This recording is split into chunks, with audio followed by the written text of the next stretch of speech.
But we heard now from Secretary of State Marco Rubio that they had to do this for several reasons. He first said, well, we can't let them get to the line of impunity. What does that mean? He said, well, if we waited any longer, if we waited a year to a year and a half, the amount of drones, the amount of missiles, ballistic missiles that Iran would have, even though it's contentious as to whether or not that's actually true. But he argues that they'd have so many that the U.S. and Israel, no one would be able to intervene in Iran. So again, the intelligence on how close Iran was to having those sorts of missiles doesn't really seem to be matching with the rhetoric from the administration, but that now is a new reason they said that they had to act. The other, and this again is a new line, is that they were convinced that if Israel acted, struck Iran, that the Iranians would strike U.S. assets in the region. So he's saying, if we did that, then there'd be hearings about why we didn't prepare for that. So saying because Israel was going to strike Iran, that Iran they thought would hit back, that's why the U.S. had to get involved at the time that it did. Very interesting that he said that Iran has been hit hard, but that the worst is yet to come. We've heard that said, hinted at by U.S. President Donald Trump, but to have the Secretary of State come out and say, I'm not going to talk about operational details, but we're going to hit Iran much harder than we have already. That could be some posturing, trying to send a message to the Iranian regime.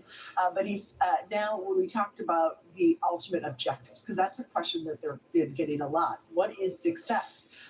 So the president had said earlier that he wanted to see regime change. Now they're saying the Navy decimated, so as well as ballistic missiles. Okay, thank you so much for that, Patty. Patty Culhane for us there on Capitol Hill. Well, it is 21 GMT, that is midnight here in Qatar, and you're watching Al Jazeera live from Doha. I'm Tom McRae with our continuing extensive coverage of the conflict between the US, Israel and Iran. Now, with air and drone strikes sweeping throughout the Middle East, Iran has added another twist. Iran's Revolutionary Guard has announced that the Strait of Hormuz is closed and Tehran will set any ship trying to pass on fire. Still, Tehran says it doesn't want to escalate tensions with countries in the region. We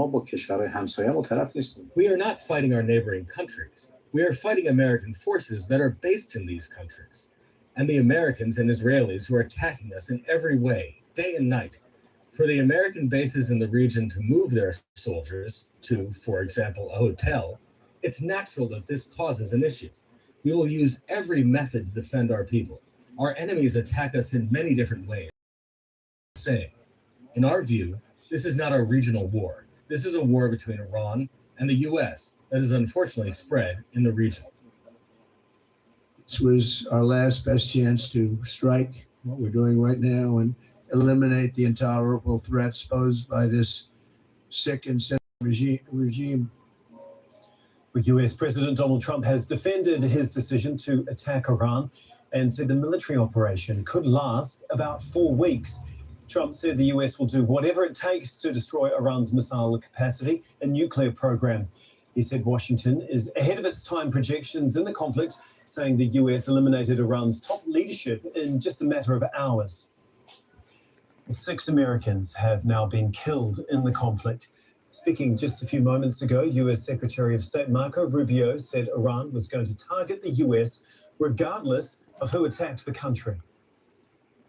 It was abundantly clear that if Iran came under attack by anyone, the United States or Israel or anyone, they were going to respond and respond against the United States. The orders had been delegated down to the field commanders. It was automatic, and in fact, it bared to be true because, in fact, within an hour of the initial attack on the leadership compound, the missile forces in the south and in the north, for that matter, had already been activated to launch. In fact, those had already been pre-positioned.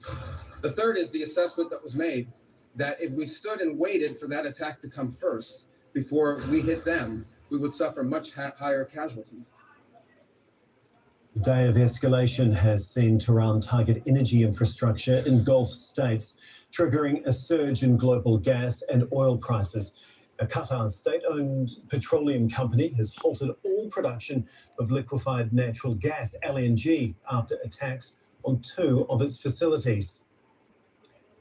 Well, Al Jazeera is live in Ramallah, Beirut, Doha, Capitol Hill, the White House. But first, we're going to speak to Moval, who is in Tehran. And Moval, the Strait of Hormuz has